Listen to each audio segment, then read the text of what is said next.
welcome to Raise the Game Live. We're live, aren't we? Yes, we are. So I've got Tim here with me. We're live. And this is our weekly live stream where we're talking about everything in Raise the Game headquarters. There's my camera right there. I was looking for it. So Tim is just fixing us up here in the live stream with YouTube. Look, the big question we're asking this week is, are we raising dependent teenagers? And this week, I suppose, and the purpose of this live call, it's kind of all the things, conversations, the people that I interact with on a weekly basis. I'm kind of putting them into this live stream.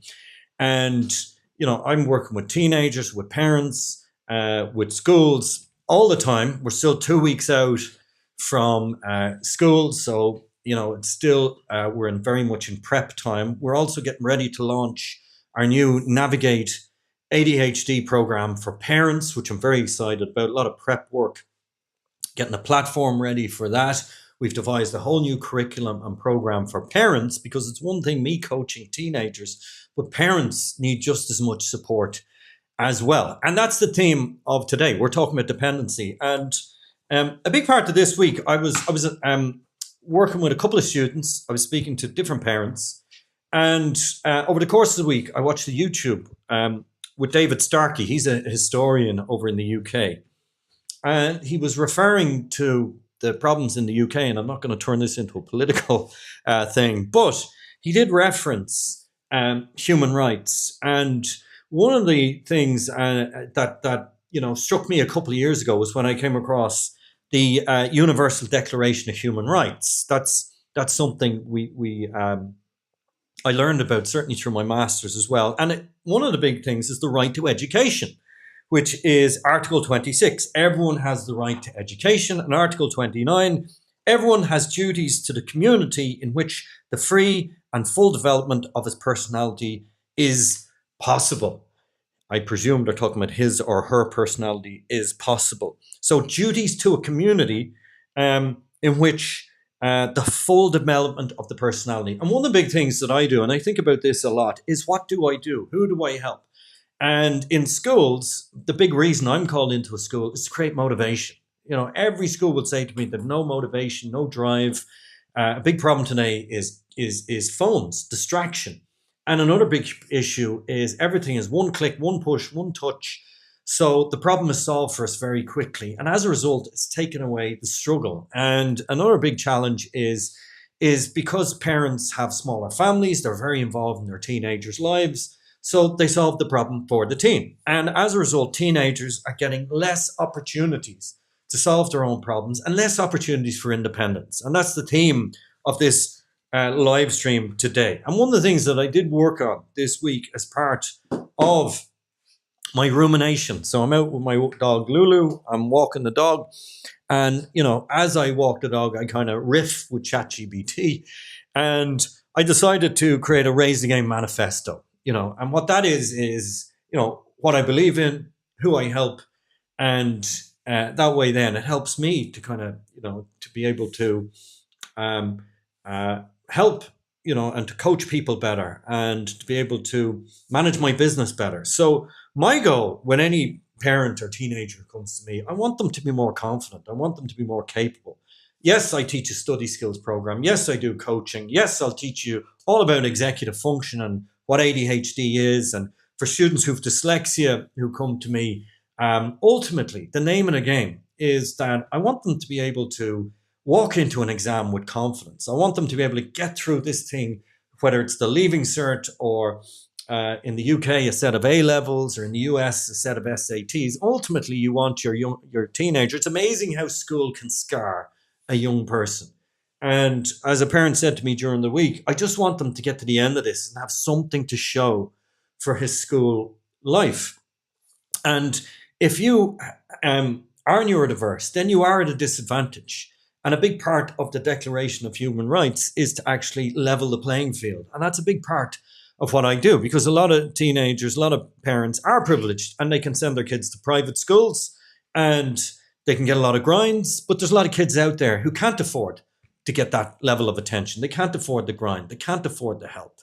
And that's where resources like YouTube are absolutely fantastic. So what I try to do is level the playing field. And I believe in the right to education. And I think that if you know how to learn, if you know how to read a text, if you know how to write an essay, I think these are very empowering things, so that in later life, you're not going to be embarrassed. You're not going to be intimidated, whether you opt for a job in an office or whether you opt to use your hands or a trade or whatever it is.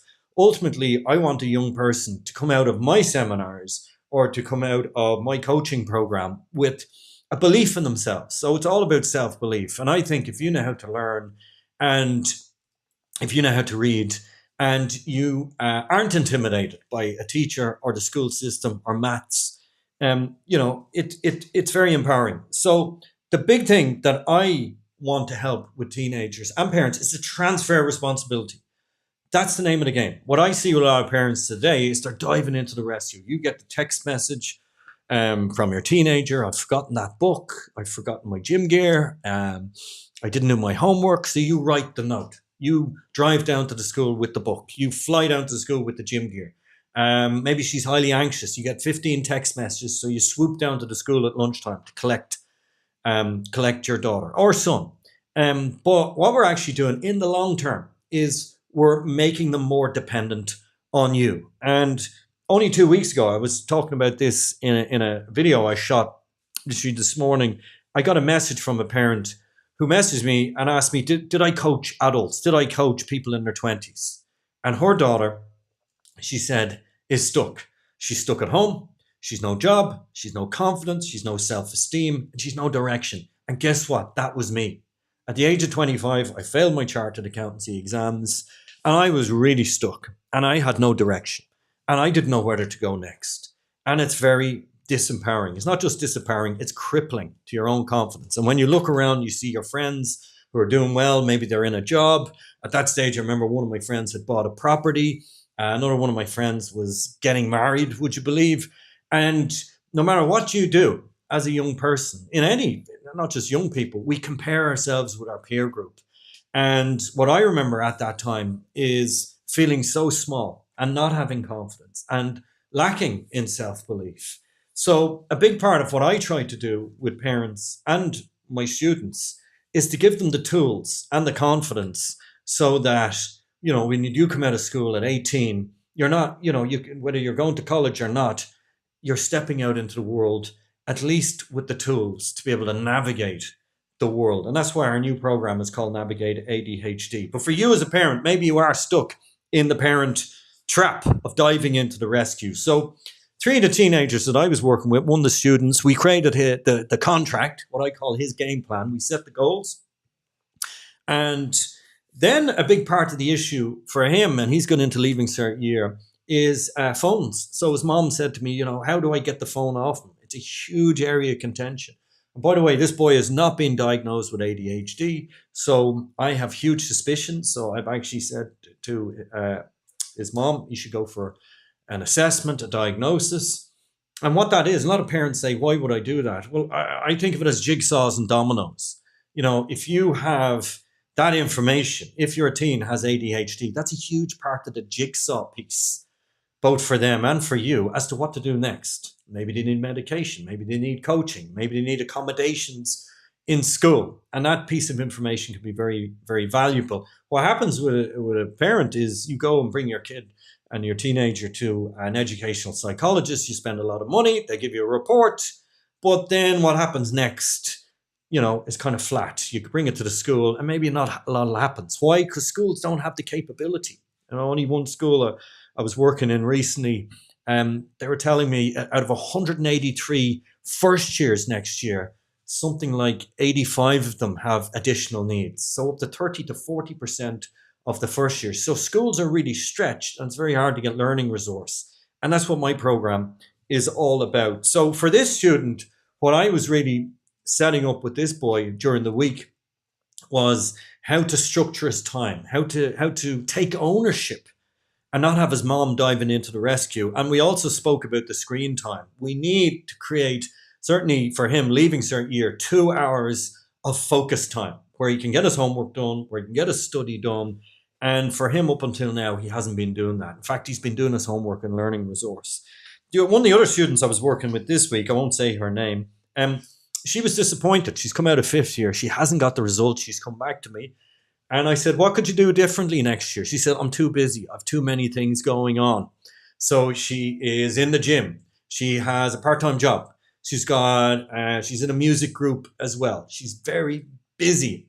But what we really need to get our head in the game now for next year.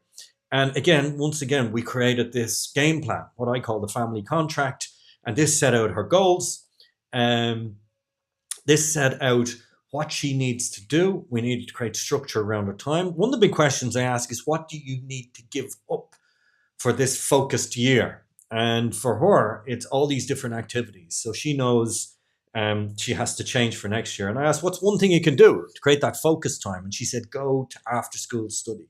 So next year she's doing after school study. A third student that has just signed up for my coaching program, her mom put it like this. She said, and I love this phrase. She said, she has to learn about the procrastination tax.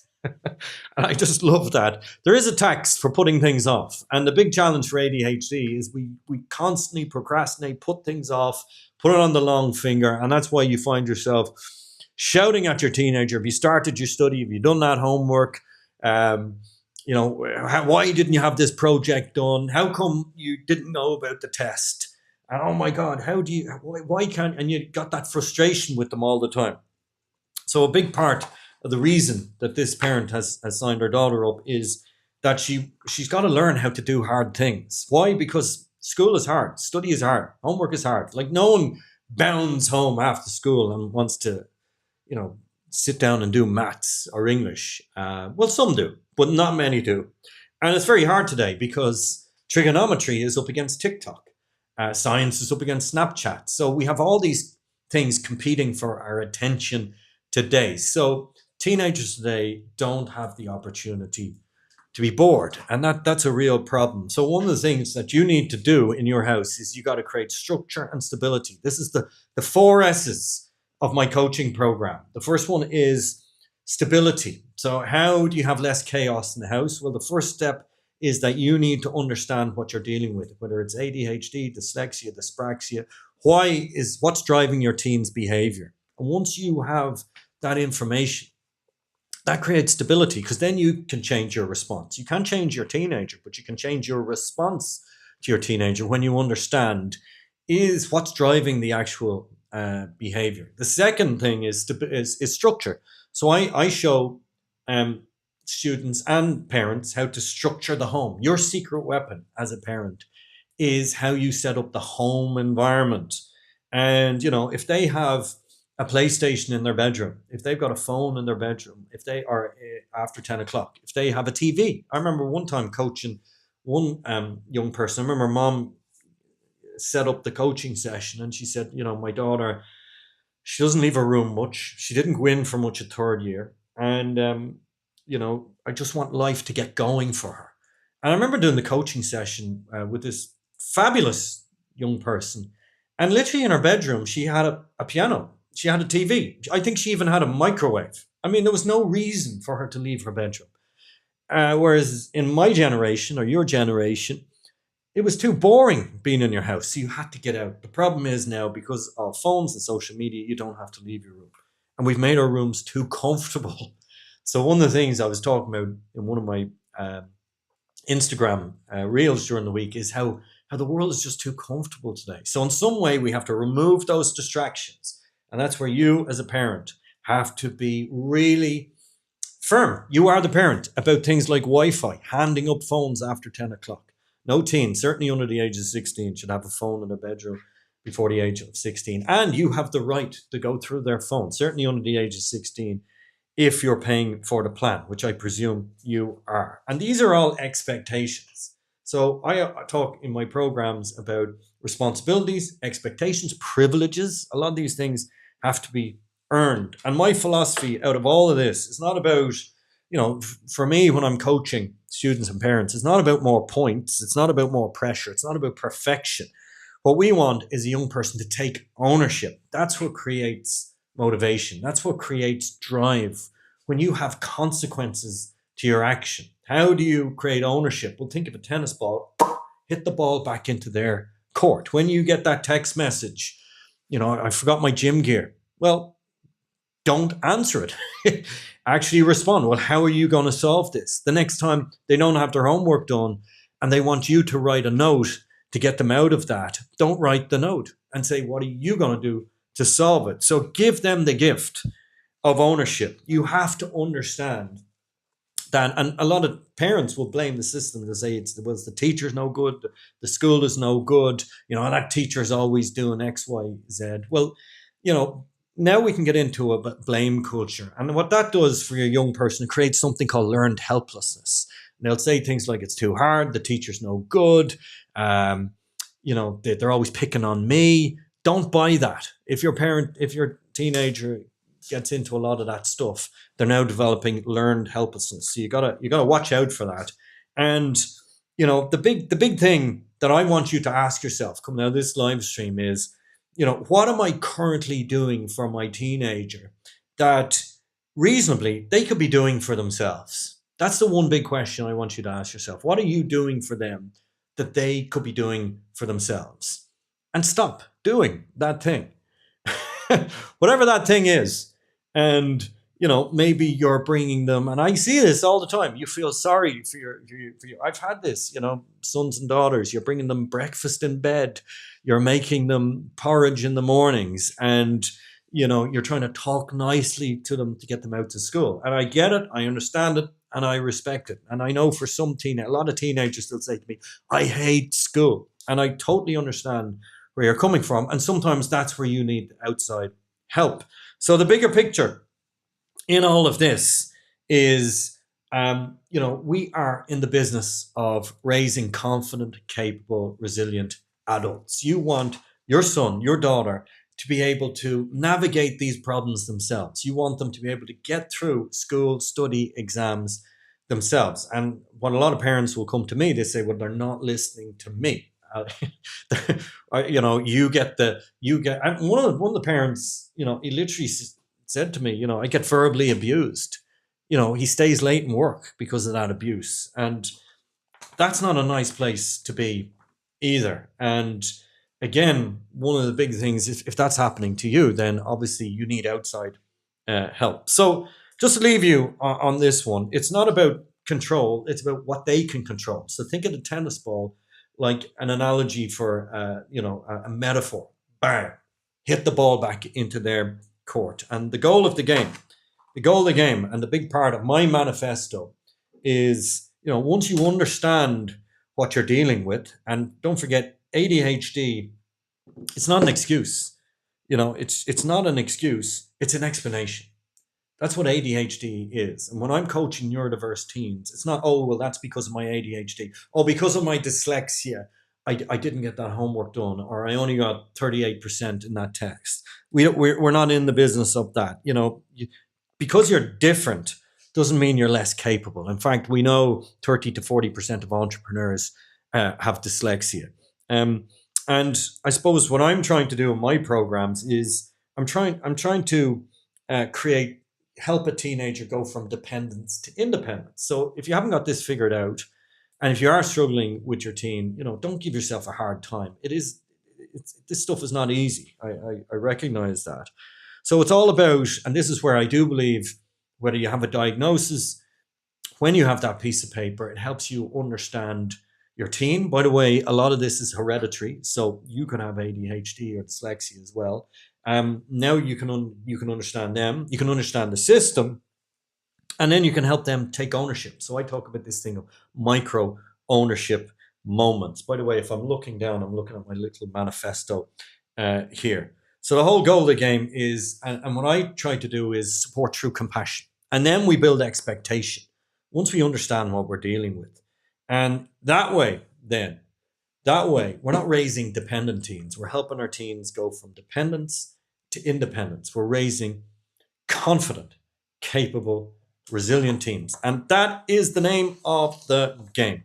So that concludes this week's Raise the Game Live. If you like this video, click a like. If you want my coaching, go to RayseTheGame.com. We're about to launch, and we got big news coming up very soon. Our new Navigate ADHD program. This is specifically for parents. This is totally new because sometimes parents will come to me and they'll say, well, what if my teen won't engage?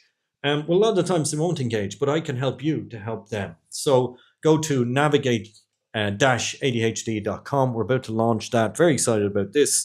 And in the meantime, have an amazing weekend. And don't forget, day by day, we are raising the game.